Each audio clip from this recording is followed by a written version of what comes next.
Hey everybody, amprepairguy.com, 203-892-4119. So, I took a week off from doing all this. I had other things to do. I'm back. Just got a Yaesu Fl2100b finished. I'm going to talk to you about it real quick. So, customer, real nice guy. He's got some electronic knowledge. Picked this thing up. It was missing the plug on the end of the cord, so he figured it didn't work. He ended up putting a set of, first he ended up retapping it because it was tapped to 220, and obviously most people have like 240, some people have 250, I have about 250 here.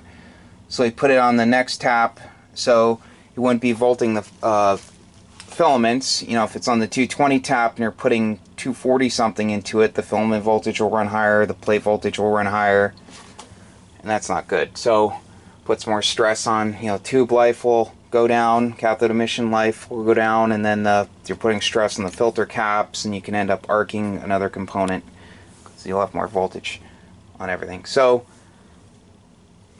he put a set of tubes in, and he said the plate current meter pinned, and he ended up taking out a parasitic suppressor, he ended up taking out a grid loading resistor, so it obviously went into a parasitic oscillation. So I went ahead and replaced the two parasitic suppressors with new 2-watt Allen Bradley carbon comp type 22 ohm.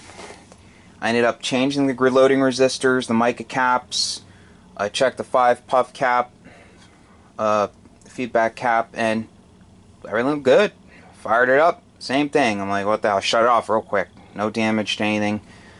So I talked to him. He said just go ahead and ground the grids. So I ended up grounding the grids. I took out the 33 ohm resistors and the 200 puff caps. Moved the wire from the unused pin that doesn't do anything electrically in the tube over to here. I shortened the length. Normally the 200 puff cap went from the grid to this pin that had the ground connection on it, and then the 33 ohm resistor went from this pin up to this block right here, and then another one over to that socket. In order to get the gain access to the base of that socket, I removed these two doorknob caps and I fold them over this way. So carefully go in there with my solder sucker, needle nose pliers, and carefully work on everything. Oh, I also changed those two caps in there, the ceramic disc. I forgot to say that. So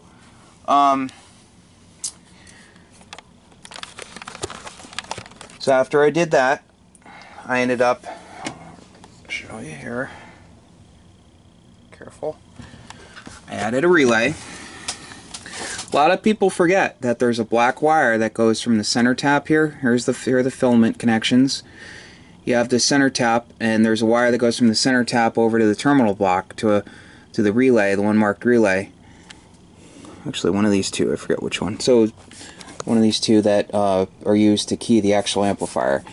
So I removed that.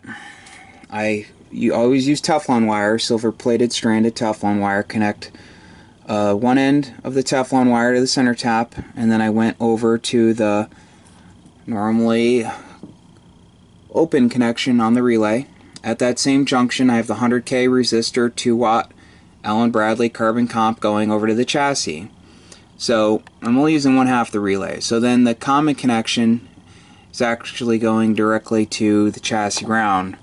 So when the amplifier is keyed, the coil's in parallel the relay up here that handles the RF.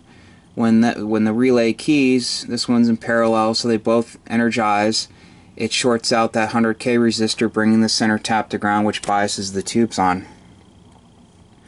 So I went ahead and readjusted the input coils, got them down as low as I could. They're all below 1.5.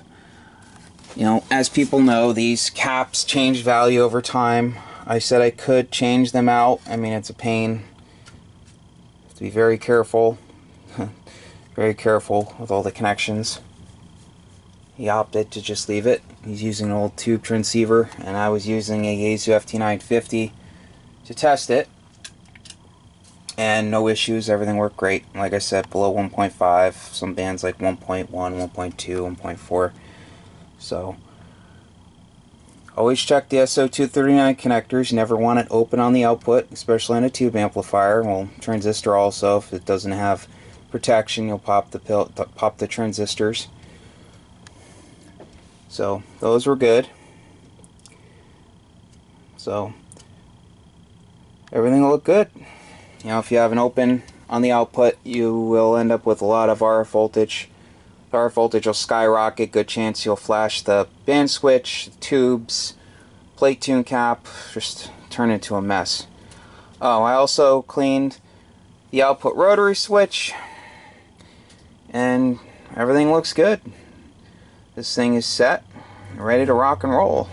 So I have a whole pile of boxes. I mean, amps with boxes, if they get to. They're just all over the place. So I'll give you an idea. Those two are done. I took them temporarily off the bench. I'll put them back on. Amps. So more upstairs. And I have a piece of solder across the wires here. I mean the terminals. Just unscrew it and undo it. So I was manually keying and unkeying it from the front of the amp. Boom, boom, boom, boom, boom. So thanks for watching. Like I said, please like, share, and subscribe at the end of the video. I'd really appreciate it. Lots more to come. Take care. And I'm sorry, just wanted to add that when he had the oscillation, it happened when it was keyed. Same thing when I saw it. It did not happen when it was just turned on. I just wanted to make sure I added that. Thanks for watching. Take care. 73.